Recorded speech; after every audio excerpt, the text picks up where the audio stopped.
Bonjour Elena, vous êtes à Belgorod, à une trentaine de kilomètres de la frontière avec l'Ukraine, vue de Russie.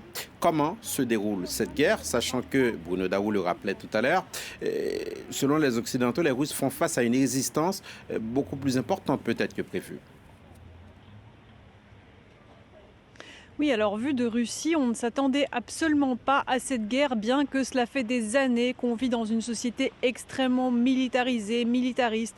On nous parle de la guerre tous les jours, on nous parle de la grande victoire de la Russie dans la Seconde Guerre mondiale et de son héros aux yeux des Russes dans cette victoire, Joseph Staline. Mais il se trouve que lorsque la guerre est arrivée ici, au sud de Belgorod, dans les villages près de la frontière, dans cette ville où je me trouve à moins de 30 km de la frontière ukrainienne et où un nouveau front s'est ouvert, eh bien les habitants n'étaient absolument pas préparés, ils n'ont pas compris ce qui se passait. Ça s'est passé avant-hier à 5h30 du matin, juste après l'annonce de Vladimir Poutine. Ils ont été réveillés par les obus, par les bombardements, par les hélicoptères. J'étais sur place moi aussi, c'était très impressionnant et évidemment personne n'était préparé parce que Vladimir Poutine n'a jamais dit d'abord qu'il participait à cette guerre ouverte depuis 2014 localement dans les régions du Donbass, de Donetsk et de Lugansk. Il a toujours affirmé que c'était une guerre civile, que c'était les populations russophones qui s'étaient soulevées contre les nazis du gouvernement de Kiev arrivés au pouvoir après la révolution de Maïdan.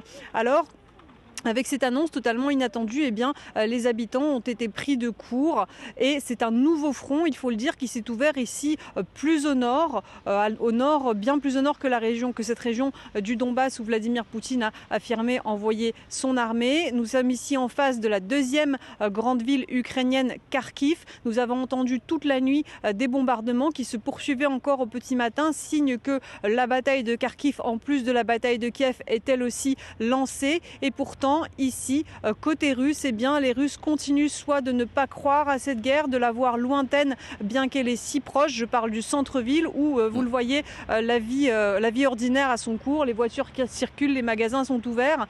Et les Russes, ils regardent cette guerre depuis la télévision, même s'il y a une certaine anxiété puisque c'est tout près, mais la télévision leur martèle le message de Vladimir Poutine comme quoi c'est l'Ukraine qui attaque la Russie, que c'est l'Occident qui attaque la Russie, qu'il faut dénazifier l'Ukraine. Et c'est un message qui, à force de propagande depuis des années, est vraiment perçu comme tel par une grande partie de la population. Elena Voloshin, Vladimir Poutine a appelé l'armée ukrainienne à cesser le combat, à prendre le pouvoir. À Kiev, a commencé à discuter. Que sait-on de cette très éventuelle négociation? Alors, ce qu'on peut comprendre de la stratégie de Vladimir Poutine, c'est qu'il veut vraiment prendre l'Ukraine par les armes. Quand on dit prendre l'Ukraine, il y a plusieurs scénarios possibles.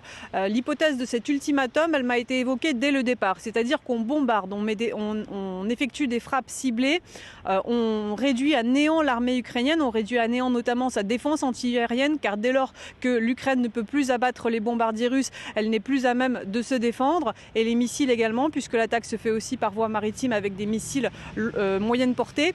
Donc la stratégie, c'est on anéantit la capacité de défense de l'Ukraine et ensuite plusieurs scénarios possibles. Le scénario le pire, c'est celui qu'on peut supposer d'après le discours prononcé par Vladimir Poutine, son manifeste télévisé qui a précédé cette attaque lorsqu'il a dit que les frontières historiques de la Russie étaient celles de l'Empire et que même au sein de l'Union soviétique, on aurait dû faire des régions autonomes comme le voulait Joseph Staline et non pas des États indépendants comme l'a fait Lénine. Donc dans le pire scénario, il y a cette hypothèse de la fédéralisation de l'Ukraine dont Vladimir Poutine parle depuis plusieurs années, c'est-à-dire une très grande fédération de Russie qui inclurait l'Ukraine avec elle aussi des régions fédérées. Ça, c'est un des scénarios possibles. L'autre scénario possible, ce serait soit la reconnaissance, soit l'autonomie, soit le rattachement à la Russie des régions du Donbass, mais non plus dans les frontières de Donetsk et de Lugansk où elles ont été saisies au terme de l'intervention de 2014, c'est-à-dire une petite partie du territoire du Donbass,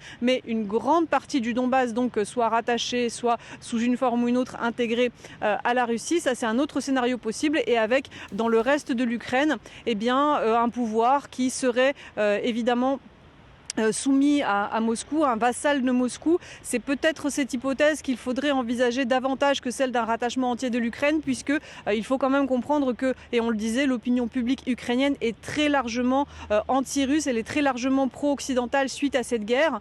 Et donc, ça serait difficile, je m'imagine mal la Russie régner sur toute l'Ukraine, en fait. Merci beaucoup, Elena Voloshin. En attendant,